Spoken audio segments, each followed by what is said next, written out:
कुठल्या कुठल्या डायमेन्शन माहिती पाहिजे. आता तुम्हाला माहिती असतील की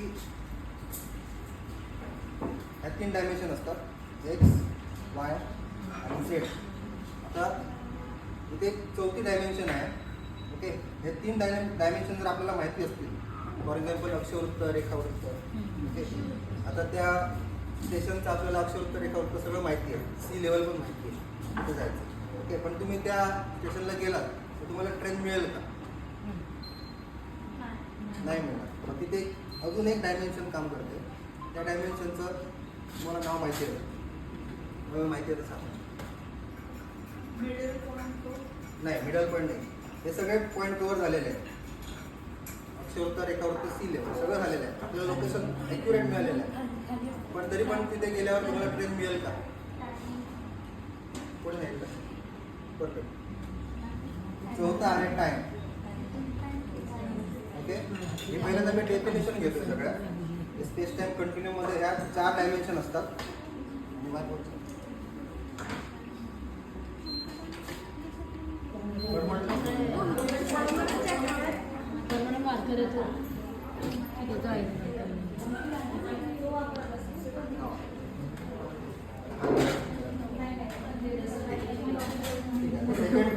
second definition, speed of light. आता स्पीड ऑफ लाईट जी आहे युनिव्हर्समध्ये ही किती आहे तुम्हाला माहिती आहे? साधारण 2.99 लॅक्स पर मीटर सेकंड एवढी स्पीड आहे. आणि ही कंटिन्युअसली सेम राहते. तुम्ही कुठलेही फ्रेम ऑफ फील्डमध्ये जावा, ब्लॅक होलपासून जावा, तर तुम्ही स्थिर जागी राहा, किंवा तुम्ही चालत्या ट्रेनमध्ये जरी मोजलं ते लाईटचं स्पीड किती आहे तर ते तुम्हाला 3 लाख किलोमीटर पर सेकंडच येईल. आणि हे सर्व सायंटिस्टने ह्याच्या मागे संशोधन करायचा प्रयत्न केला, मोजायचा प्रयत्न केला, पण ते तेवढंच येतं. तर ह्याचं कारण काय असू शकतं? जेव्हा तुम्ही स्थिर एका जागी आहे तेव्हा ठीक आहे, हे रिलॅक्स आहे.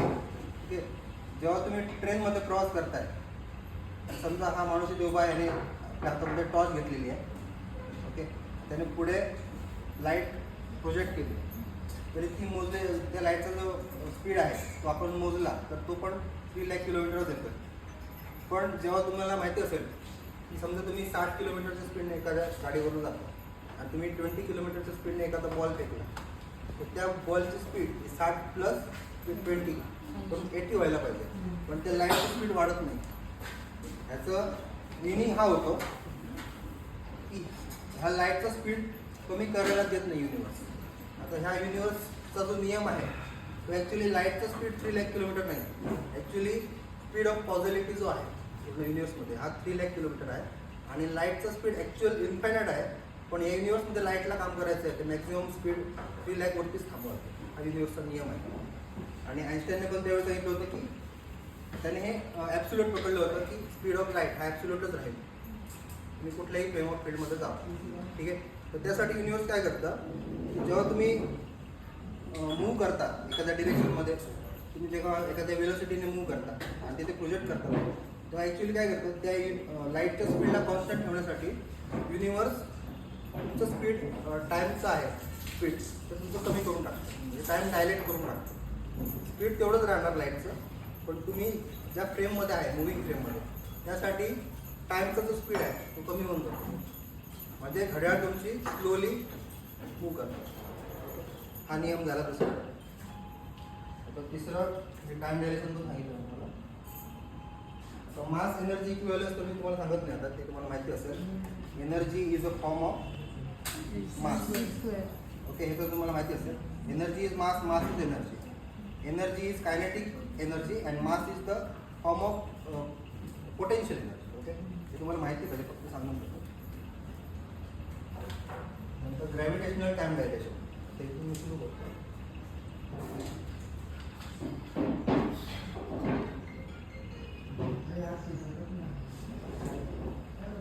आता ज्या पृथ्वीवर आपण राहतोय तिथली ग्रॅव्हिटेशनल पोटेन्शियल तुम्हाला माहिती असेल, 9.8 मीटर पर सेकंड स्क्वेअर इथे आहे.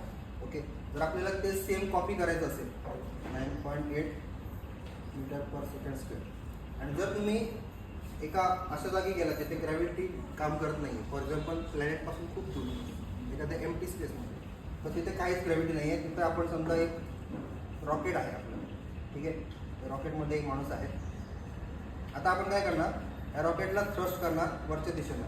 ठीक आहे, किती ना एवढ्या रेटनं 9.8 मीटर पर सेकंड स्क्वेअर. तर काय होणार, ते ॲक्च्युली पहिल्यांदा जेव्हा काही स्पीड नव्हतं तेव्हा इथे त्याला वेटलेसनेस फील होतं. ओके, आणि जेव्हा तो 9.8 मीटर पर सेकंड स्क्वेअरनं वरच्या दिशेनं ॲक्सिलरेट करतो तेव्हा इथे सेम लेवलची ग्रॅव्हिटी बनते जेवढी पृथ्वीवरती आहे. याचं कारण काय, एवढं पृथ्वीच्या लेवलचं मास तर तिथे नाहीच आहे इथे, तरी पण 9.8 मीटर स्क्वेअरनं इथे ग्रॅव्हिटी तयार झालेली आहे. इथे त्याने समजा काही वस्तू फेकली तर ती नक्कीच खाली पडेल आणि तो वरती जातो. ओके, याचं पुढचं एक एक्सपेरिमेंट मला सांगतो. तर सेम रॉकेट आहे, पण इथे आपण काय करणार आहे, इथे एक लेझर पॉईंट टाकणार आहे. तो समोरच्या दिशेनं मूव्ह करतोय लेझर. ठीक आहे, आणि इथे प्रोजेक्ट होतं.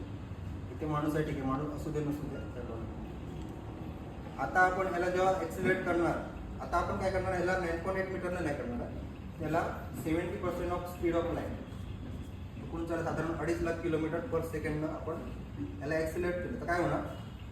इथे आपण तुम्हाला लेझर जेव्हा आपण व्ह्यू करतो तेव्हा लेझरला आपल्याला कळत नाही किंवा लेझर कसं ॲक्ट करणार. तुम्ही इथे पाण्याचा फ्लो आहे, समजा पाण्याचा पाईप आहे, इथे थ्रो केलेलं आहे पाणी.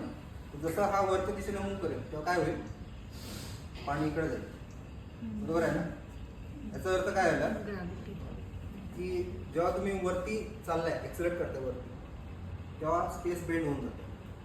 आता आईन्स्टाईनला हेच पकडलं होतं की हा स्पेस जी आहे ती बेंड होते आणि त्या बेंड कर्वेचरमुळे ग्रॅव्हिटी फॉर्म होते. ओके, फक्त इथेच त्याने थोडीशी चुकी केली की त्याने हे कर्वेचर पकडून बसला आणि त्यामुळे त्याला हे फायनल जे सिंग्युलॅरिटी आहे ते मी पुढे सांगतो तुम्हाला हे कारण.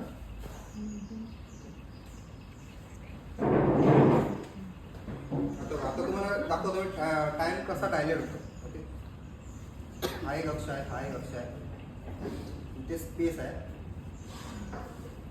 आणि इथे टाइम. आता एखादी आपण क्लॉक पकडू, एक क्लॉक आहे जे युनिफॉर्म स्पीडनं मूव्ह करते, पर सेकंड मूव्ह करते, 1 सेकंड पर सेकंड. ओके, ठीक आहे, इथून जेव्हा इथे मूव्ह करेल, परत इथे मूव्ह करेल, इथे मूव्ह करेल, इथे मूव्ह करेल, इथे मूव्ह करेल. ओके, आता इथे किती सेकंद झाले, 5 सेकंद. 1 2 3 4 5. आता काय करणार आपण, एक क्लॉक स्टेशनरी आहे, एका जागेवरती होतं पण ते टाईममध्ये मूव्ह करत होतं. ओके, तेव्हा ते ह्याच अक्षामध्ये राहील.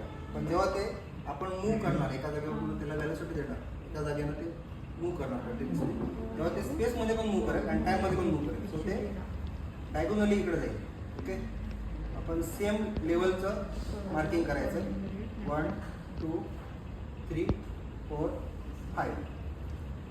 आता हे 5 सेकंडच मूव्ह झालेलं आहे, पण तुम्ही जर बघितला या टाईमच्या अक्षामध्ये याचं जर प्रोजेक्शन केलं, इथे इथे किती येते, 1 2 3 3.5. 3.5 म्हणजे ह्याच्यासाठी 3.5 सेकंदच झाले होते.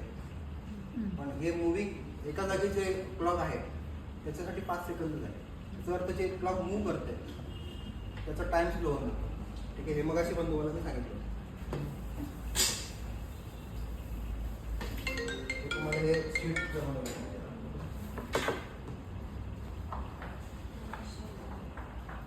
आता इथे आपण दोन क्लॉक घेणार आहे. दोन्ही पण क्लॉक एम्प्टी स्पेसमध्ये विदाउट एनी ग्रॅव्हिटी अशा ठिकाणी आहेत. ठीक आहे, दोन्ही पण क्लॉक सेम रेटनं फ्लो करतात. ओके, आता आपल्याला याचं एक क्लॉक बनवायचं आहे. याचं क्लॉक आपण सायक्लिकल क्लॉक बनवायचं असेल तर आपल्याला याला फोल्ड करावं लागेल.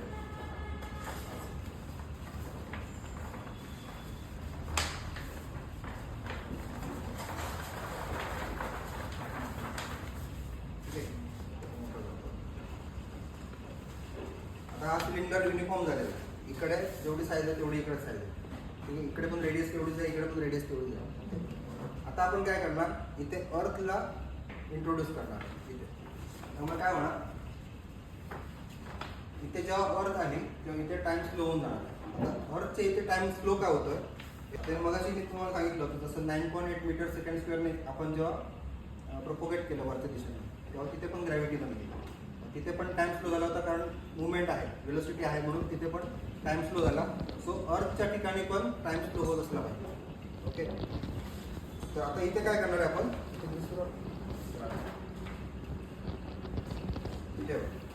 हे सेम आहे. इथे फक्त काय करणार आहे आपण, जी एम्प्टी स्पेस आहे तिथे हा कर्व फॉलो करणार आणि जी अर्थ प्रॉपर टाईम आहे अर्थचा प्रॉपर टाईम हा आहे ओके.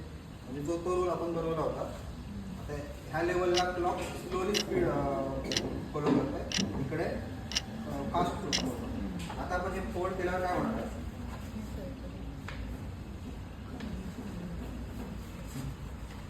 मगाशी जो सिलेंडर बनला होता तो युनिफॉर्म होता पण इथे हा वेगळा सिलेंडर बनला. ठीक आहे, इथे क्लॉक जे आहे ते स्लोली चालते, म्हणजे इथे 1 सेकंद होते पण इथे 1 सेकंद पूर्ण होतच नाही.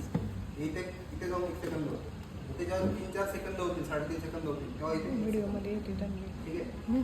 त्याच्यावर आपल्याला काय करायचं, आता जे आपण एक क्लॉक पुढे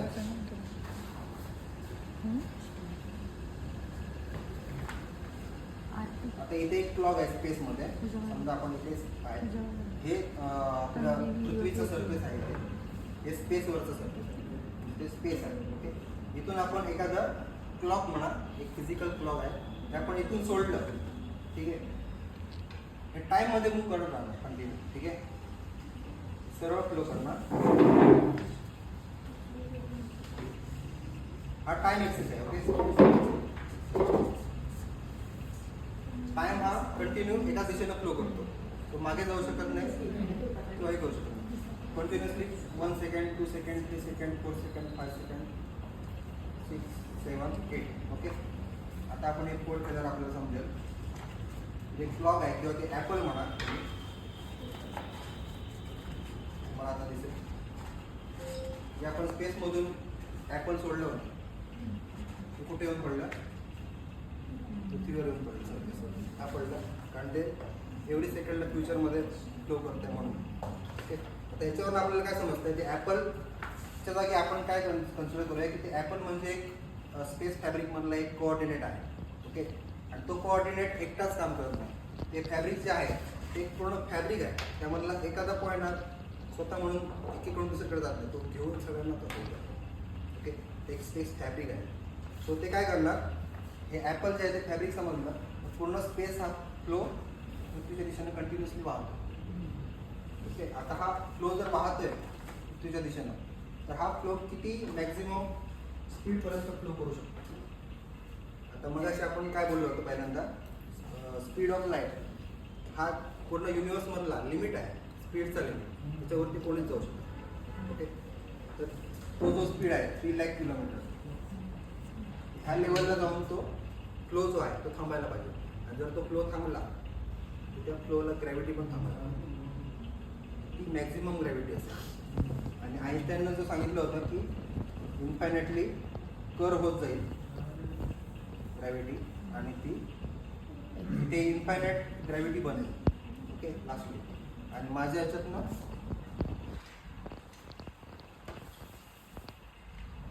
हा फ्लो ऑफ स्पेस आहे. ठीक आहे, प्रत्येक दिशेनं होत आहे पृथ्वीच्या दिशेनं.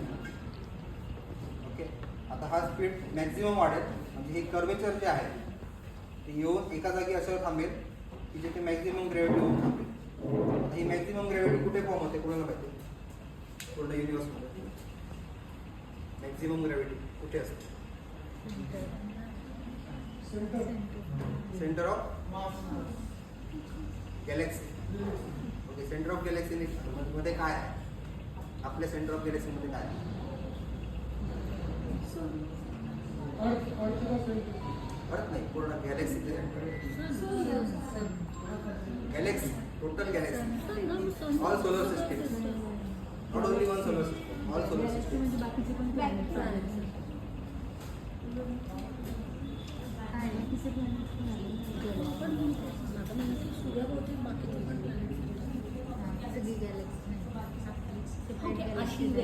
काय माहिती आहे कुठे बघितलं तुम्ही का, black hole, black hole, black hole. Black होलला जाऊन ग्रॅव्हिटी एवढी ड्रॉप होते, ग्रॅव्हिटी एवढी वाढते, मॅक्झिमम लेवलला जाते आणि तिथे काय होतं की त्याच्यापेक्षा वाढूच शकत नाही. मॅक्झिमम फ्लो तिथे रीच करतो, स्पीड ऑफ लाईट जो की सी म्हणतो आपण, तो मॅक्झिमम लेवलला जातो आणि तिथे तो स्टॉप होतो. ठीक आहे, आता हे मी त्याच्यामध्ये मांडलेलं आहे की मॅक्झिमम सी लेवलला जाऊन युनिफॉर्म ग्रॅव्हिटी कोर बनेल. ओके, आता ह्याच्या पुढे कसं आहे की जेव्हा इथे स्पीड ऑफ लाईटचा एवढा फ्लो होतो तेव्हा इथून कुठची लाईट किंवा कुठची गोष्ट इथून बाहेरच पडू शकते. त्यामुळे हा ब्लॅक दिसतो. त्यातनं काही बाहेरच पडू शकतो. त्यामुळे हा ब्लॅक दिसतो. काही पॉईंट्स आहेत.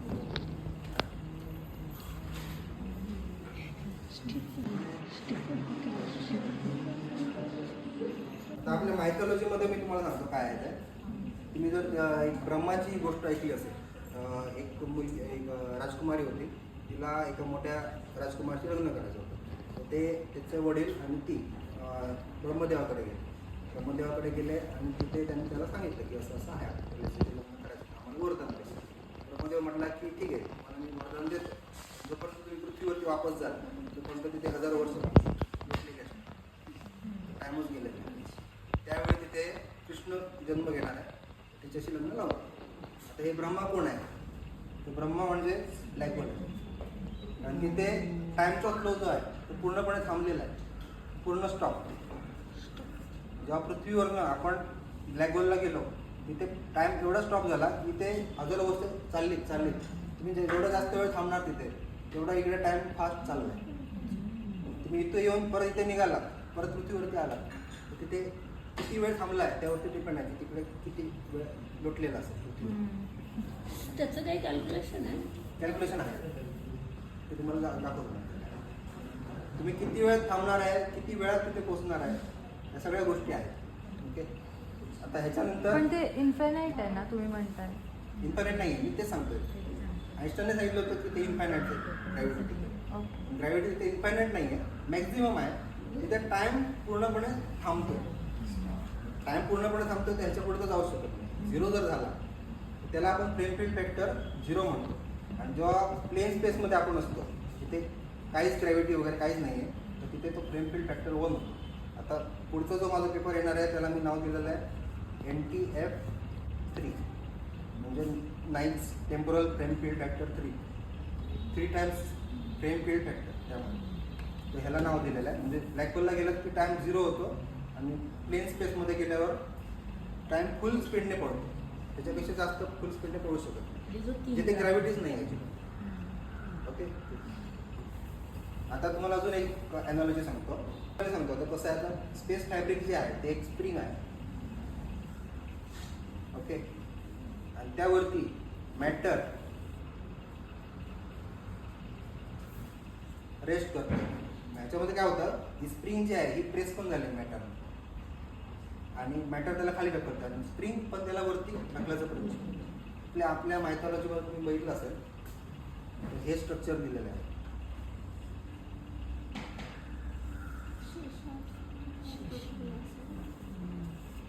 हे त्यावेळेपासून आपल्याकडे आहे हे सगळं, पण आपण ते बघतच नव्हतो. शेष नागावरती आपण जे म्हणतो पृथ्वीचे पूर्ण युनिवर्स रेस्ट करतो ते हेच आहे. ओके, हे मायथॉलॉजी पण तुम्हाला सांगतो, कारण त्यावेळी आपले जे ऋषी मुनी सोडून गेलेले आहे ते आपण आता करतोय. ठीक आहे, अजून काय करतो वेळ आहे ना?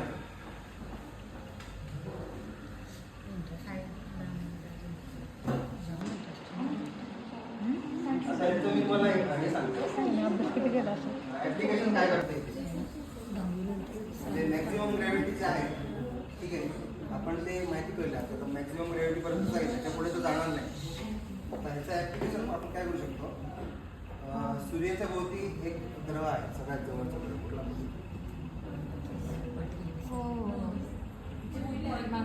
मर्क्युरी. ओके, मर्क्युरी काय करतो, मर्क्युरी जो आहे तो असं ऑर्बिट करतो सूर्याभोवती. ओके, हे काय करतो, कारण जेव्हा तो सूर्याच्या जवळ जातो तर तो कमी टाइम फ्लो जिथे आहे त्या एरियामध्ये त्या फ्लोमध्ये जातो. टाइम त्याला स्लो होतो. जवळ गेल्यावर स्लो होतो टाइम, परत लांब गेल्यावर टाइमचा फ्लो वाढतो. त्यामुळे तो त्याचं जे ऑर्बिट आहे ते प्रिसेस करत राहते. आता इथे जेव्हा न्यूटनचा लॉ अप्लाय केला तेव्हा ते होत नव्हतं, कारण कॅल्क्युलेशन बरोबर बसत नव्हतं. 43 8 सेकंडचा डिफरन्स येत होता. मग आईन्स्टाईननं तिथे डोकं लावलं. आईन्स्टाईननं सांगितलं की स्पेस कर्व आहे त्याच्यामुळे हे प्रिसेस होत आहे. त्याने बरोबर कॅल्क्युलेशन केलेलं आहे. फक्त प्रॉब्लेम काय होते, जेव्हा मर्क्युरीला आपण एखादं मिशन पाठवतो, सॅटेलाईट आपण पाठवला समजा मर्क्युरीला आपण हे करायचं, ऑब्झर्व करायचं, पण तिथे जेवढे पण आतापर्यंत मिशन पाठवलेले आहेत ते एक पण सक्सेस झालेली नाही. याचं कारण असं आहे की जेव्हा सूर्याच्या आणि मर्क्युरीच्या मध्ये येतो तेव्हा दोन्ही साईडला पूल होतो, दोन्ही साईडला. जेव्हा ह्या साईडला येतो तर हे तरी पण हे दोघे जण त्याला इकडे खेचतात. एक तर तो क्रॅश होतो इकडे, तो इकडे सूर्याच्या दिशेने जायला लागतो किंवा इकडे जाताना तो कुठेतरी भरकटायला लागतो. तर आता ही माझं जर फॉर्म्युला त्यांनी ते वापरला, जे आपलं अल्गोरिदम आहे सॅटेलाईटचं, तर ते प्रॉपरली त्या मर्क्युरीच्या भोवती फिरू शकतो, ऑर्बिट करू शकतो. आणि किती लेवलला असताना किती स्पीड ठेवायला पाहिजे, तर ते सूर्याच्या भोवती फिरताना तिथे मर्क्युरीच्या ऑर्बिटमध्ये कंटिन्यू फिरत होते. तुम्ही बघितलं असेल गुगलवरती जाऊन बघा, आतापर्यंत एक पण सक्सेस झाली नाही. आता एक सगळ्यात महत्त्वाची गोष्ट सांगायची राहिली, मी आता तुम्हाला सांगतो. इथे आपण पृथ्वीच्या लेवलला जेव्हा आहे तेव्हा जो टाइम फ्लो होतोय, ही पृथ्वी आहे समजा, हा सूर्य आहे समजा, आणि ते ब्लॅक होल आहे समजा.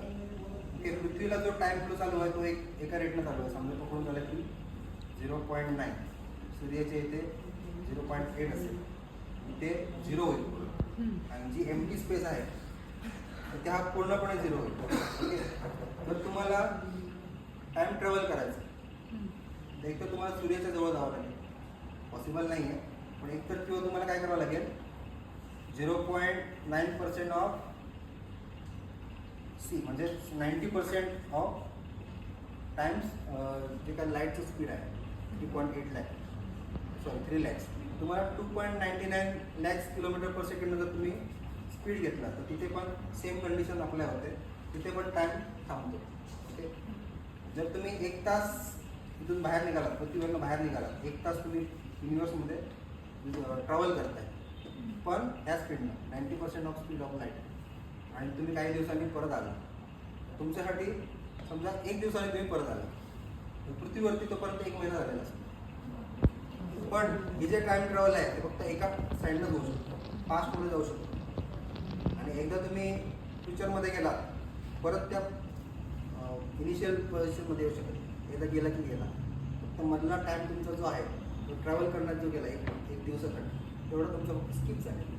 डायरेक्टली 1 महिना स्किप होतो इकडे तुमचा फक्त 1 दिवस स्किप झाला, तुम्ही बाहेर गेला. आता हे ॲक्च्युली ऑलरेडी आधीपासूनच आहे. आता मी आता याच्यामध्ये एक्स्ट्रा फक्त काय युनिव्हर्सल ग्रॅव्हिटी लिमिट जे आहे ते फक्त माझं याच्यामध्ये टाकते.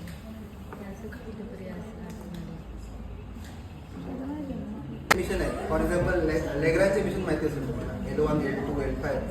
आता आपण मागे पण सोलर पॉईंटला म्हणजे सूर्य आणि पृथ्वी यांच्यामध्ये एक सॅटेलाईट प्लेस केलेलं आहे. तिथे पण आपल्याला हाय प्रेसिजन लागतं, ते ॲडजस्टमेंट करायला लागतं. तर ते माझं जर अल्गोरिदम तिथे प्लेस केला तर थोडंसं कमी ॲडजस्टमेंट करावं लागतं, आणि ते बरोबर त्या ठिकाणी प्लेस व्हायला पाहिजे. सूर्य आणि पृथ्वी दोघांच्या मध्ये एक ताण निर्माण झालेला आहे स्पेस फ्लोचा. पृथ्वीकडे पण स्पेस वाहते, सूर्याकडे पण वाहते, त्यांच्या मधोमध बरोबर त्या लेवलला जाऊन त्याने स्थिर व्हायला पाहिजे. तर किती अल्गोरिदम ते त्या जागी ट्रस्ट करायला पाहिजे, नाही करायला पाहिजे, तर ते ॲक्युरेटली काम करेल. हे ॲप्लिकेशन म्हणतो मी तुम्हाला. बाकी असे बरेचसे हे आहेत जे आपण फ्युचरमध्ये कळतील, जे आपल्याला आता माहिती नाही पण फ्युचरमध्ये ते उपयोग होऊ शकतो. आता काय राहिलं, एक महत्त्वाचं एक्सपेरिमेंट सांगितलं. आता 1905 मध्ये आईन्स्टाईनने सांगितलं होतं की सूर्य आहे इथे, ओके, आणि इथे पृथ्वी आहे, त्याच्यामध्ये चंद्र जेव्हा होता तेव्हा त्यांनी काय एक्सपेरिमेंट केला, इथे एक स्टार आहे. त्यांनी ऑब्झर्व केलं की हा मध्ये सूर्य जेव्हा चंद्र होता तेव्हा इथे टोटल सूर्यग्रहण झालं होतं पृथ्वीवरती, बरोबर. ह्या पॉईंटवरून त्यांनी ह्या स्टारचं ऑब्झर्व केलं लोकेशन काय आहे. ह्या स्टारचं लोकेशन त्यांना इथे दिसत होतं. याचं कारण काय होतं की सूर्याच्या ग्रॅव्हिटीमुळे म्हणजे जो स्पेस फ्लो होतो इकडे, त्यामुळे इथून इथे जी लाईट येते पृथ्वीवरती ती अशा प्रकारे येत होती, पण ते दिसत होती आपल्याला इथे. जे स्पेस बेंड झाल्यामुळे म्हणजे जो स्पेसचा फ्लो आहे तो त्याला ढकलत होता या रेसला इकडे, त्यामुळे हा स्टार जो आहे याची लाईट अशी बेंड होऊन पृथ्वीवरती पोचली. स्टार इकडे दिसत होता ॲक्च्युअली, पण होता इकडे. ते कॅल्क्युलेट केल्यावर त्यांना बरोबर समजलं की आईन्स्टाईनने सांगितलं होतं स्पेस कर्वेचर हे बरोबर आहे. हे एडिंग्टनने केलं होतं 1990. बघताना तर ते कर्वेचर दिसणार मेजरमेंट वगैरे शकते ब्लॅक होल पर्यंत जाऊन ग्रॅव्हिटी वाढेल, मॅक्झिमम लेवलला वाढेल आणि त्याच्या पुढे ती वाढणार नाही. मॅक्झिमम किती पण ब्लॅक होल मोठा असू दे छोटा असू दे ग्रॅव्हिटी तेवढीच राहणार नाही. तर तुम्हाला हे सगळं सुचलं कसं की हा अभ्यास करायचा असेल?